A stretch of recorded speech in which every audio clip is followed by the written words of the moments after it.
With us today is Ambassador John Bolton, and he's a wealth of knowledge. He's seen it all. And let's get a reading of where we are today and what's going on in Israel and what's going on in Ukraine. Ambassador Bolton, give us a report. I mean, there's so many things happening.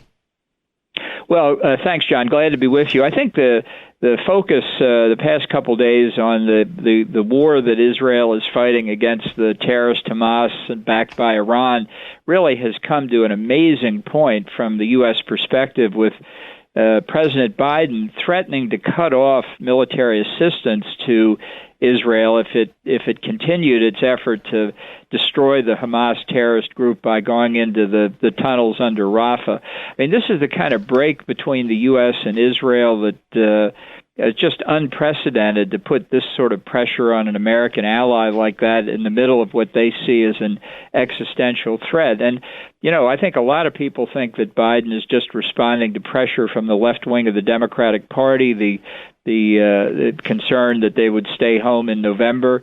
The Israeli government really hasn't responded directly yet, and so I'm sure there's a lot going on behind the scenes, but I don't think we've ever seen anything like this for an American ally in wartime under pressure to basically say we're going to cut them loose if they proceed with doing what they feel they need to do. Understood. I mean, it's... My concern, Ambassador, is, and you were the ambassador to the United Nations from the United States, how many countries out there trust us?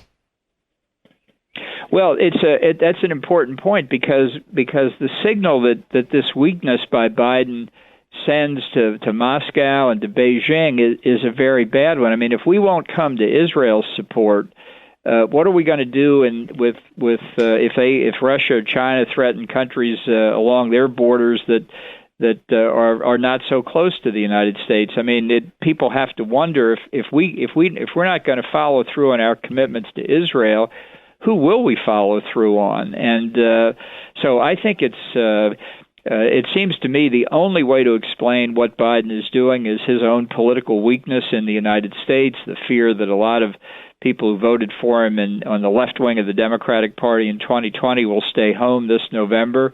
That's no way to run American national security policy, that's for sure. Understood.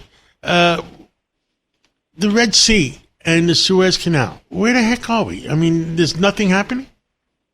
Well, you know, I think what's happening is that ships are still, generally speaking, afraid to try and transit the Red Sea.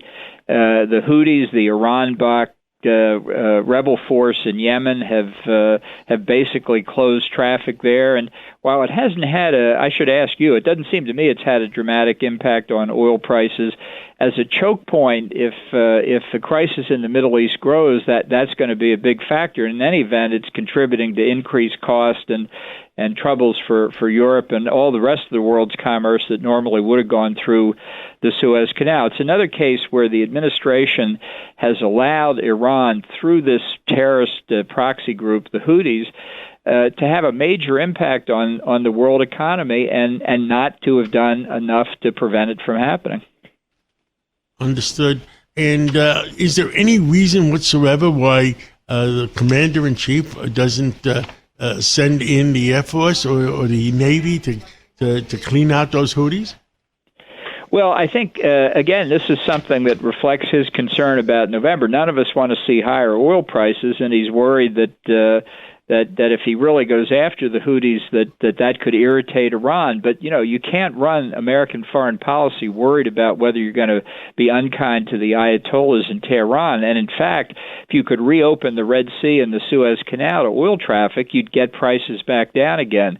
But it's this constant fear of a wider war that somehow will affect Biden in November. I think he just wishes it would go away, but it's not going to go away. The problem is still there. It's still causing difficulties. You've got Americans also at risk in Iraq and Syria, where the Shia militia groups that are armed and trained and funded and equipped by Iran have begun attacking American and other positions again.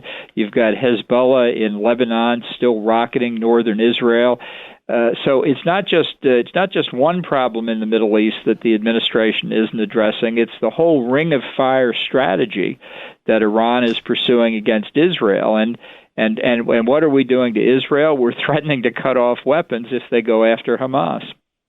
It just doesn't make any sense, Ambassador. Jimmy Carter was hoping the problem would go away when the Iranians took the American prisoners, and didn't go away till Ronald Reagan was elected. Exactly. And look, we've got the demonstrations on college campuses where the left wing has come out against Israel and its efforts to defend itself. It's really incredible. I think it troubles people all around the country that the president's sort of presiding over this disorder. I agree. What else? We got about a minute left. What else do you want to tell the American people? Well, I think it's still important to worry about Ukraine, even though Congress, and I give Speaker Mike Johnson a lot of credit for getting the aid package through. Hopefully it'll have an impact on the battlefield, but the Ukrainians are still under pressure from the Russians. The Russians really want more of Ukraine than they've got. So while we're focused on the Middle East, understandably, let's not forget about Ukraine and the burden it's still facing from that Russian invasion. Understood.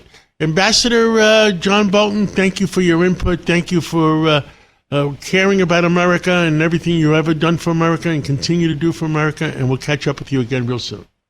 Thanks again, John. Take care.